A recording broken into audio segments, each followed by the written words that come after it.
রামুতে আওয়ামী লীগ নেতাকে বিএনপির ইউনিয়ন কমিটিতে যুগ্ম আহ্বায়ক পদে পদায়ন করার অভিযোগ উঠেছে।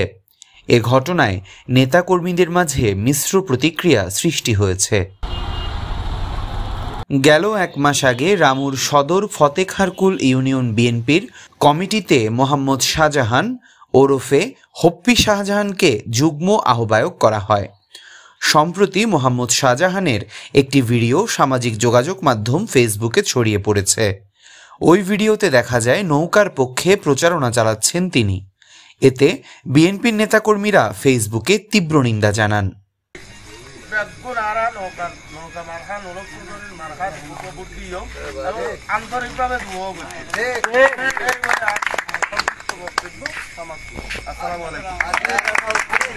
এ ব্যাপারে জেলা বিএনপির যুগ্ম সাধারণ সম্পাদক আখতারুল আলম বলেন, তিনি বিগত 15 বছর বিএনপির কোনো মিটিং মিছিলে উপস্থিত ছিলেন না।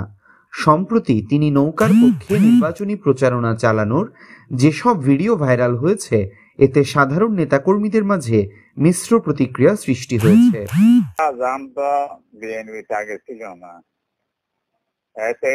বিভিন্ন সময় দেখা গেছে, এইটাই আর কি।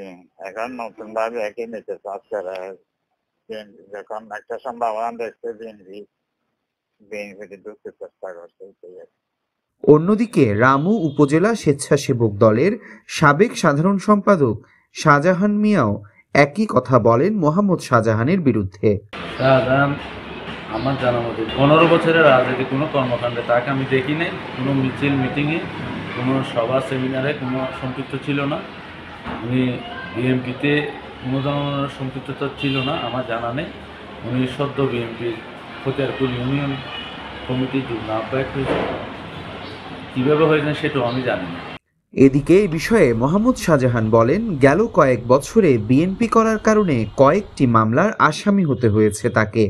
24 ডিসেম্বর 2018 সালে বাংলাদেশ জাতীয়তাবাদী দল বিএনপি রাজনৈতিক দলের সাথে সম্পৃক্ত থাকায় রামু উপজেলায় অন্তর্গত ঈদগড় আওয়ামী লীগের নির্বাচনী অফিস পুরা ও ভাঙচুর এবং বিস্ফোরণ দ্রব্য আইনের 5 ধারায় অপরাধ সাব্যস্ত করে রামু থানার মামলা নম্বর 31 তারিখ 24/12/2018 ইং ও জিআর 422/2018 নম্বর মামলায় আমাকে 17 নম্বর আসামি করা হয়।